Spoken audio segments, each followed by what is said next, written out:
Independent ডিজিটালে স্বাগত। আমি তানভীর সোহেল আছি আপনাদের সঙ্গে।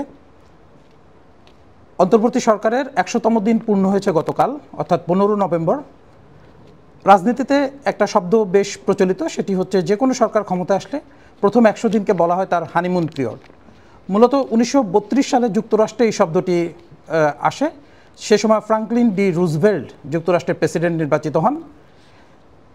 যেহেতু ওই সময় যুক্তরাষ্ট্রের একটা মহামন্দা চলছিল, খুব খারাপ একটা পরিস্থিতির মধ্যে দিয়ে যুক্তরাষ্ট্র যাচ্ছিল, সাধারণ মানুষ তাই রুজভেল্টকে একটু সময় দিতে চেয়েছিলেন। তারা দেখতে চেয়েছিলেন আসলে তাদের এই নতুন প্রেসিডেন্ট তাদের জন্য কি করতে পারেন। যার কারণেই কিন্তু তারা ১০০ দিনের এই যে হানিমুন পিরিয়ড, এই পিরিয়ডটি শুরু হয় এবং রুজভেল্ট কিন্তু সেই সময় খুব ভালোভাবেই প্রথম ১০০ দিন সে দেশের জনগণকে একটি ভালো আশার আলো দেখাতে পেরেছিলেন এবং বলা যায় যে সেই হানিমুন পিরিয়ডটা তিনি ভালোভাবেই কাটাতে পেরেছিলেন। এখন প্রশ্ন আসছে যে বাংলাদেশে তাহলে এই হানিমুন পিরিয়ডে এই অন্তর্বর্তী সরকার কতটা কি করতে পারলো মানুষের জন্য। বাংলাদেশে আপনারা জানেন যে ৫ আগস্ট পূর্ববর্তী যে আওয়ামী লীগ সরকার, সেই সরকার ক্ষমতা ছেড়ে দিয়ে পালিয়ে যান তার প্রধান যিনি ছিলেন শেখ হাসিনা, সরকার প্রধান। এবং সেই সঙ্গে কিন্তু সেই সরকারের বেশিরভাগ নেতাকর্মী, যারা জ্যেষ্ঠ নেতাকর্মী, তাদের মধ্যে কিন্তু একটি বড় অংশই বলা যায় যে বিভিন্ন দেশে পালিয়ে গেছেন বা কোথাও আটক আছেন এবং জেলখানাতেও আছেন কিছু কিছু নেতাকর্মী। ফলে সব কিছু মিলিয়ে যে সরকারটি এখানে এসেছিল, সেই সরকারের উপরে একটি প্রবল চাপ ছিল এই কারণে যে বিগত ১৫ বছর যে সরকারটি ছিল, সেই সরকারের একটা সময় এসে মানুষের বাক স্বাধীনতা, কথা বলার অধিকার অনেকটা খর্ব হচ্ছিল, ন্যায় বিচার পাওয়া যাচ্ছিল না আদালতগুলোতে, নানা রকম হত্যা, গুম, খুন, বেশ এক ধরনের নির্যাতন, দুর্নীতি, লুটপাট, অনেক কিছুই কিন্তু তখন সামনে আসছে।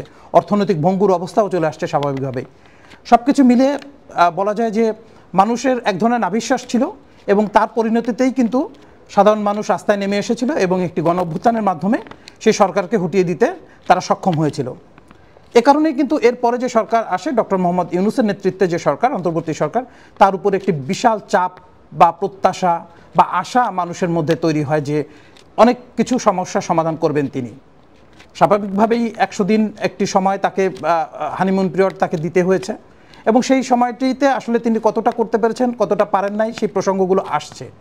কিন্তু একদিকে ১৫.৫ বছর বা ১৬ বছর যে এক ধরনের মানুষের না পাওয়ার অনেক আকাঙ্ক্ষা বা না পাওয়া থেকে যে ক্ষোভটা তাদের মধ্যে ছিল, তারা খুব চাচ্ছিল খুব দ্রুত সময়েই যেন এই সরকার কিছু করতে পারে। সেদিক থেকে বিবেচনা করলে কিন্তু ১০০ দিনের মধ্যে সাধারণ মানুষের সবচেয়ে বেশি চাওয়া ছিল দ্রব্যমূল্য নিয়ন্ত্রণ, আইনশৃঙ্খলা পরিস্থিতির উন্নতি, ন্যায় বিচার, অর্থাৎ আদালতে গেলে বিচার পাওয়াটা, এবং স্বাভাবিক যে জীবনযাপন করার যে অধিকার, সেটি তারা চেয়েছিল। সঙ্গে সঙ্গে ব্যবসা স্বাধীনতা, মানবাধিকার, এই প্রসঙ্গগুলো তো ছিলই। কিন্তু তারা কি ততটা পেরেছে? এর মধ্যে আমরা নিঃসন্দেহে বলতে পারি যে দ্রব্যমূল্য পরিস্থিতি এখনও ভালো হয়নি এবং দ্রব্যের দাম সেভাবে, নিত্য প্রয়োজনীয় দ্রব্যের দাম কিন্তু সেভাবে কমে নাই। যদিও বাংলাদেশ ব্যাংকের গভর্নর বলেছেন যে ৪ মাসের মধ্যে পুরো মূল্যস্ফীতি, অর্থাৎ জিনিসপত্রের দাম যে কমিয়ে আনা সম্ভব তা নয়, তাকে আরও অন্তত ৮ মাস সময় দেওয়া উচিত, অর্থাৎ ১ বছর সময় তাদের দেওয়া উচিত। তারপরে একটি পরিস্থিতির মধ্যে দিয়ে হয়তো তারা যেতে পারবেন। তো এইখানে এসে স্বাভাবিক মানুষের মধ্যে এক ধরনের না পাওয়ার একটা হতাশা কিন্তু তৈরি হয়েছে। এছাড়া আইনশৃঙ্খলা পরিস্থিতি নিয়ে যদি বলেন, তাহলে সেই জায়গাতেও কিন্তু সাধারণ মানুষের যাওয়ার জায়গা অনেকটাই মানে বন্ধ হয়ে গেছে। কারণ আপনি জানেন যে পুলিশ সেভাবে এখনও সক্রিয় হতে পারে নাই।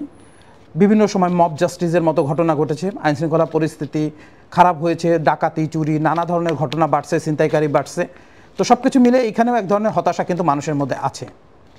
এছাড়া বৈশ্বিক যদি আমরা দেখি, তাহলে বৈশ্বিক পরিস্থিতিতে ভারতকে নিয়ে নানা আলোচনা চলছে। ভারত বাংলাদেশের ৩ পাশে ঘিরে থাকা একটা দেশ, সেই দেশের বিরুদ্ধে এক ধরনের জনমত কিন্তু বাংলাদেশের মানুষের মধ্যে তৈরি হয়েছিল। সরকারের মধ্য থেকেও সেটা প্রথম দিকে আসছে, ভারত বিরোধিতা। আপনারা জানেন যে ইলিশ রপ্তানি বন্ধ থেকে শুরু করে বিভিন্ন ধরনের উপদেষ্টাদের বক্তব্যের এই বিরোধিতা কিন্তু চলে আসছিল। যদিও সরকার প্রধান হিসেবে ডক্টর মোহাম্মদ ইউনূস কিন্তু সবসময় বলেছেন যে তিনি সবার সাথেই সম্পর্ক করতে চান, ভারতের সঙ্গে সেই সম্পর্কটা থাকুক, সুসম্পর্ক থাকুক, সবচেয়ে ভালো সম্পর্ক থাকুক, সেটি কিন্তু তিনি চেয়েছিলেন। পাশাপাশি সরকারের জন্য সেই জায়গা থেকে যে ভারতের সঙ্গে সম্পর্ক উন্নয়ন ঘটেছে তা কিন্তু আসলে এখন পর্যন্ত বলা যাচ্ছে না। কূটনৈতিক সূত্রগুলোই সরাসরি বলছে যে ভারতের সঙ্গে যে সম্পর্ক হওয়া দরকার বা বাংলাদেশের থাকা উচিত সেটি কিন্তু আসলে পারস্পরিকভাবে হয়নি। বলা যায় যে ভারতের অনেক শীর্ষ পর্যায়ের নেতাদের সঙ্গে সেভাবে যোগাযোগও করতে পারে নাই বাংলাদেশ সরকারের এখন যারা দায়িত্বে আছেন। এর পাশাপাশি আপনারা জানেন যে যুক্তরাষ্ট্রের নির্বাচন হয়েছে, যেখানে যুক্তরাষ্ট্রের সঙ্গে ডক্টর মোহাম্মদ ইউনূসের বিশেষ করে সদ্য পরাজিত সরকার বলা যায়, যেটি ডেমোক্রেট সরকার, এখনও যদিও তারা ক্ষমতায় আছেন, সেই সরকারের সঙ্গে তাদের ডক্টর মোহাম্মদ ইউনূসের যে সম্পর্ক ছিল বা যতটা ভালো সম্পর্ক ছিল সেই সম্পর্ক কিন্তু রিপাবলিকান যথা ট্রাম্পের দলে থাকবে এমনটা অনেকে মনে করছেন না। যদিও সাউথ চায়না মর্নিং পোস্ট বলেছেন যে ইউনূসের পক্ষে সম্ভব, সেখানে কুগলম্যান একজন যুক্তরাষ্ট্রের একজন ডিপ্লোম্যাট, তিনিও কিন্তু বলেছেন যে সম্পর্ক ভালো করা সম্ভব ডক্টর ইউনূসের পক্ষে। সেটি আসলে সময়ই বলে দেবে, কারণ ট্রাম্প এখনও ক্ষমতায় আসেন নাই, তিনি 20 জানুয়ারিতে দেশটির ক্ষমতা নেবেন। এছাড়া যদি আমরা স্বাভাবিকভাবে ব্যবসা বাণিজ্যের অবস্থা দেখি, তাহলে ব্যবসা বাণিজ্য নিয়ে কিন্তু এক ধরনের সংশয় সব ব্যবসায়ীরা প্রকাশ করছেন। নতুন বিনিয়োগ আসছে না, বিশেষ করে অভ্যন্তরীণ বিনিয়োগ থেমে আছে, অনেকে বিনিয়োগ তুলে নিচ্ছেন, বিদেশি বিনিয়োগ নাই বললে চলে। এরকম একটা পরিস্থিতির মধ্যে কিন্তু সরকারের প্রথম 100 দিন যাচ্ছে, এবং এতে যেটা হয়েছে যে কর্মসংস্থান হারাচ্ছে অনেক মানুষ, নতুন কর্মসংস্থান সৃষ্টি হচ্ছে কম, সরকারি চাকরিগুলো কিন্তু নিয়োগ দিতে গিয়েও আটকে আছে অনেকগুলো। আপনারা জানেন যে বিসিএস বলেন, পুলিশের বেশ কিছু নিয়োগ কিন্তু বাতিল হয়েছে, বিসিএসেও একটি নিয়োগ আটকে আছে, সেখানেও কিছু নিয়োগ বাতিল হয়ে যেতে পারে, এমন অনেক কিছু কিন্তু চলছে। ফলে কর্মসংস্থান, বেকারত্ব বাড়ার একটা সম্ভাবনা তৈরি হয়েছে কিন্তু গত 100 দিনের এই সরকারের শাসনামলে। তো স্বাভাবিকভাবেই যদি ওইভাবে বলা হয় যে সরকারের হানিমুন পিরিয়ড কেটে গেছে, কিন্তু সেই হানিমুন পিরিয়ডে এখন পর্যন্ত মানুষ যে পুরোপুরি স্বস্তি পেয়েছেন তা কিন্তু আসলে নয়। পলিটিক্যাল অনেক ক্রাইসিস তৈরি হয়েছে, একটা পক্ষ কিন্তু রাজনীতির ভোটের জন্য চাপ দিচ্ছে, আবার অনেক পক্ষ মনে করছেন যে ভোট একটু দেরিতে হলেও ক্ষতি নেই। আবার সরকারের দিক থেকেও কিন্তু ভোটের জন্য কোনো কিছু বলা হচ্ছে না, তারা কিন্তু সংস্কারের কথাটাকে বেশি বলছেন।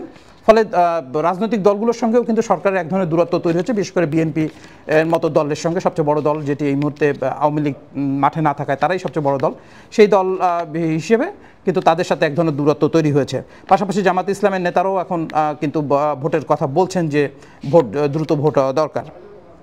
এইসব মিলিয়ে সরকারের সামনে একটা বড় চ্যালেঞ্জ তৈরি হচ্ছে, সরকারের সামনে প্রতিপক্ষ তৈরি হচ্ছে।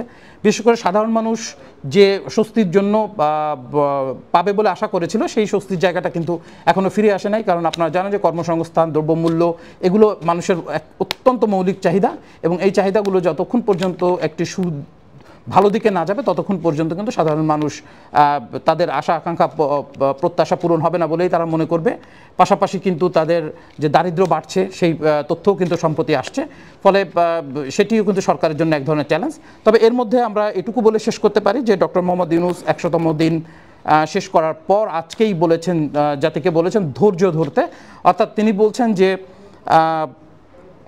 রাষ্ট্র সংস্কার এবং সামাজিক ন্যায় বিচার প্রতিষ্ঠা, এটি তার প্রধান অগ্রাধিকার, এবং তিনি সুস্পষ্ট বলেছেন যে আগামীর বাংলাদেশ হবে ন্যায় বিচার, মানবাধিকার ও বাক স্বাধীনতার, যেগুলো থেকে আসলে আমরা বহু দূরে।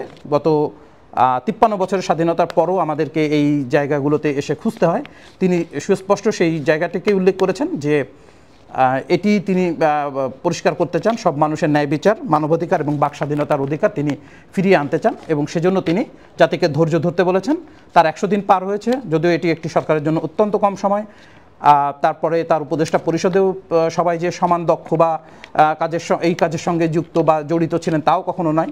ফলে তাকে হয়তো আরও কিছুদিন সময় নিতে হবে, এবং তার মধ্যে সবচেয়ে সরকারকে যে কাজটি সবার আগে করতে হবে সেটি হচ্ছে মানুষকে দৃশ্যমান কিছু বিষয়ে মানুষের আস্থা তৈরি করতে হবে, যে আমরা সরকার যে কিছু একটা করছি, নতুন কিছু করছি এবং সেটি ভালোর দিকে যাচ্ছে, সেটি যদি দৃশ্যমান হয় তাহলে আমার মনে হয় সরকার তার যে চ্যালেঞ্জগুলো, সে চ্যালেঞ্জগুলো কাটিয়ে উঠতে পারবে।